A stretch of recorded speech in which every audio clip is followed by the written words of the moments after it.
All right, Steeler fans, it is time for the All Betz Are Off segment with Jeremy Jerome Betz. What's up, Jeremy? How's it going? It's going great. Minicamp's wrapped up and long off-season awaits, but a lot to talk about.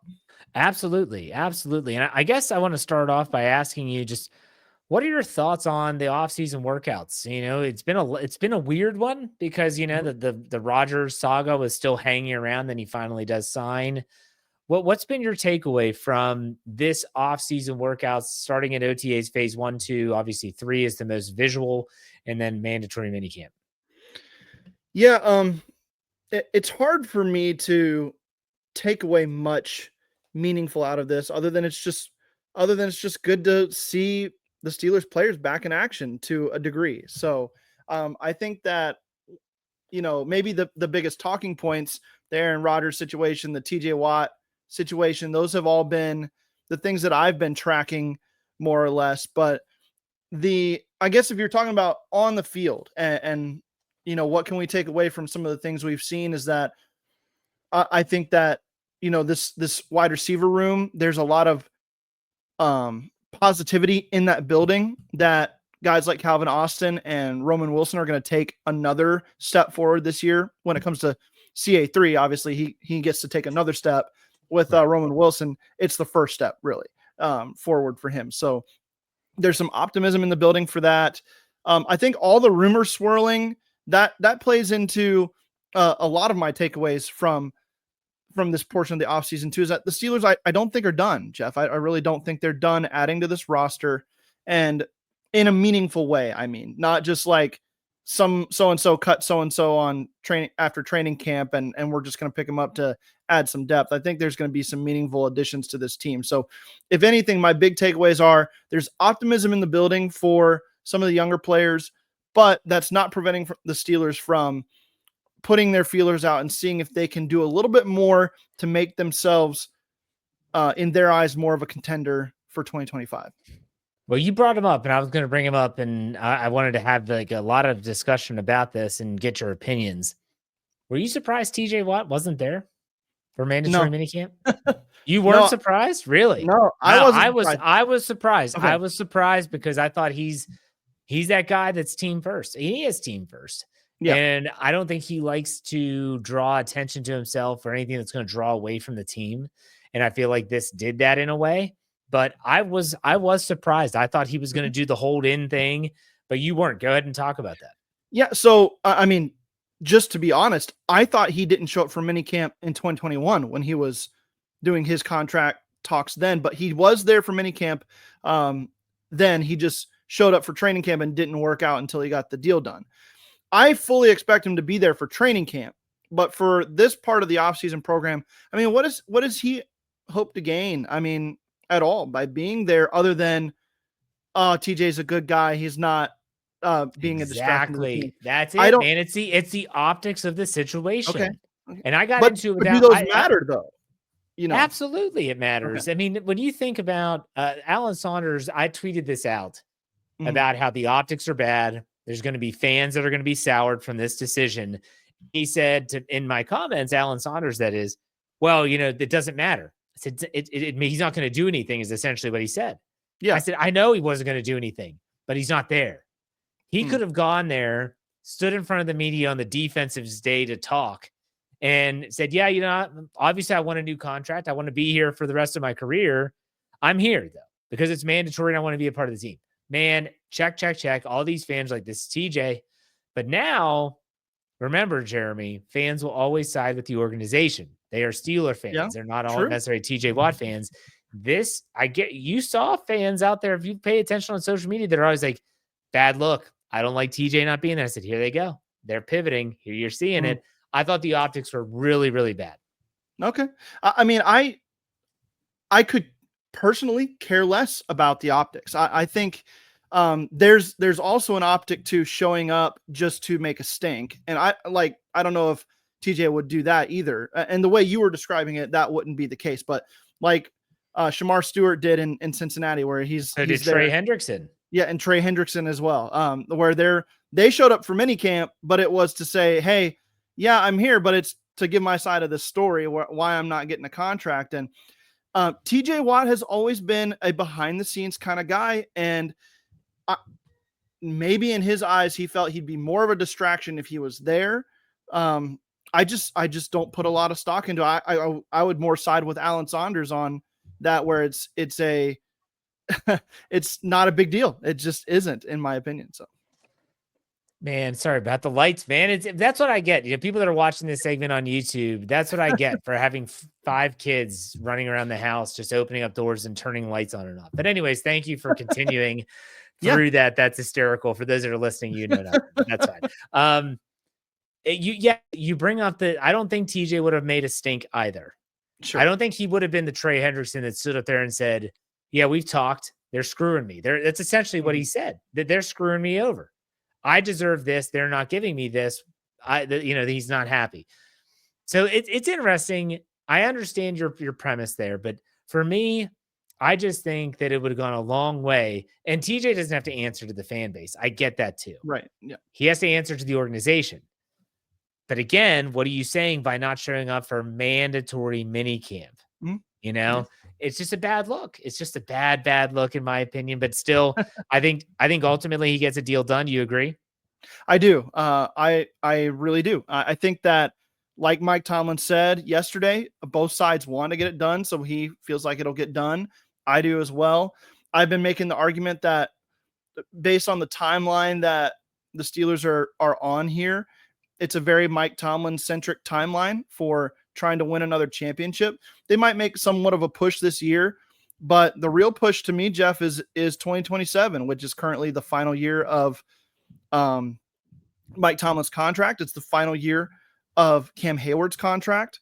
And you want TJ Watt to be a part of your team if you're coming into the anticipated rookie contract window of Super Bowl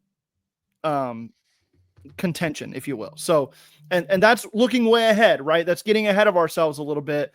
But if you're going to try to win a Super Bowl in the next 3-ish years, including this one, 3 or 4 years, you want TJ Watt to be a part of that. If he's not there, I think you set yourself back in that potential. So I think that they're going to make it work out with TJ Watt, even though he's a little bit older. All right. I wanted to bring up the national media for a second. I can't stand the national media. I kind of went off on even local media. Andrew Filipponi is just, man, that guy. He's on another level this year, isn't he? He's completely unhinged, unhinged. And this is beyond like the Kenny Pickett stuff, which I thought was like pinnacle pony in terms of just going off the deep end. No, he's in a new realm. But for me, I look at this and say, how do they not know about the team's plan? Mm-hmm. ESPN, people are saying this is a horrible decision. Now they can't go get their guy. I'm thinking to myself, they have 12 picks next year. Yeah. They are not drafting 12 players. I will bet a lot of money right now that they are not going to draft 12 players next year. So, Jeremy, do you think it is possible? Because I said this in the first half of the show, and I'll say it again here, that it is possible to have a win now mentality and yet still plan for the future. Yes or no? Absolutely. And then go ahead and explain yourself. Yeah, I absolutely do. I think that there is a line that you can walk there to be a competitive team. And I take it with a grain of salt personally, the Steelers' viewpoint on themselves, like Omar Khan was saying, where they want to try to win a Super Bowl this year, because I just don't see it when I look at the roster, when I look at where they're at and the other teams in the AFC. But for them to approach this from the perspective of we can compete, we can add as much talent as we want to this year to do our darndest to go after an NFL championship, to be competitive in January and February, then I think they can absolutely do that while maintaining their ability to go get a quarterback next year and reset from that perspective. This team's never going to do a hard roster reset. That's just not how they operate. But to reset at the game's most important position, to put yourself in position to go get the quarterback of the future, you can absolutely do that while being a contender in 2025. I keep going back to the 2018 Buffalo Bills when they went to the playoffs with Tyrod Taylor as their quarterback under Sean McDermott. And then the next year they traded up twice in that draft to go get Josh Allen. They drafted him 7th overall, and they were back in the playoffs again that year. And then after that, Josh Allen turns into a perennial all-pro type contender and an MVP now. There is a pathway to contention, or to simultaneous contention and reset, when you are as well organized and thought out as I believe the Steelers are. And I'm not saying they're perfect. They make some mistakes. Mike Tomlin irks me sometimes. I don't think that they've done all they can at times to maximize certain windows, but when you talk about the line to draw there in the sand, I don't think it's as black and white as you have to stink this year in order to get better next year. Right. I don't believe that. I agree with that. But you brought up Super Bowl contender. Let me ask you a couple questions about that. Do you think that this defense on paper in 2020 25 is of a caliber that could make a deep postseason run? Yes. On paper, yes. That defensive front will be one of the 2 or 3 best defensive fronts in the league again, as long as your key components, your Jenga pieces stay healthy. TJ Watt, Cam Hayward. Okay. But I also believe that another year of development with this linebacker room is going to be important.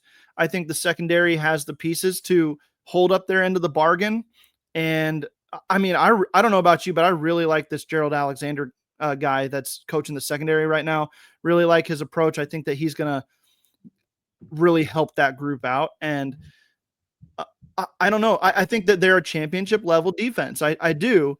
I just don't know if they can do enough on the offensive side of the ball, even with Aaron Rodgers and the adjustments that they've made, to really consider themselves a Super Bowl contender. They don't have the high end talent on that side of the ball that I think you would need to beat the Buffalo Bills and Kansas City Chiefs on their fields in January. Okay, fair. Let's go to the offensive side. Yep. What would need to happen for this offense to be able to equate in another potential postseason push? Not just getting there. Yeah. We're talking winning games. They have some pieces, but what's going to have to go right? Well, number one, this offensive line has to work. Like, Broderick Jones has to be Dan Moore Jr. plus at left tackle this year, and Troy Fautanu has to be better than Broderick Jones was at right tackle last year. What if he was just as good as Dan Moore and not Dan Moore plus? I don't think that's enough to get to a Super Bowl. I don't think that's enough to get to the Super Bowl. Yeah. And that's the big thing that they're pushing for, right? I was listening to the Athletic Football Show with Robert Mays and Derek Clausen, and they were talking about, what's a successful season for the Steelers, and could they be successful after bringing in Rodgers if they went like 6-11 or 7-10? And the argument was, I don't think so, because that probably means that the offensive line didn't work out and that the young players on the defensive line didn't work out. And those are important things. So I agree with that. And I think that offensive line is the big question mark this year, more so than what the quarterback was going to be, more so than the wide receiver situation. But when you combine that with the fact that they really only have one number one guy, or one viable 1 or 2 at wide receiver, I think that you would have to add another weapon there to feel good about that room and have a chance to make a deep run in the playoffs. So the running game is going to be important. I believe in what they've built there. But again, that offensive line is the key cog in all of it. So that's what really needs to work out for this team to become a Super Bowl contender. There's a world where that exists, but it's a very, very fragile one. It's going to be like Doctor Strange holding up the one finger to Tony Stark in Avengers Endgame saying, this is it. It's the one in 13 million world chances to make it happen. Well, congratulations. You're talking to a guy that has no clue what you're freaking talking about, because I don't watch kid movies. But anyways, that's not here there.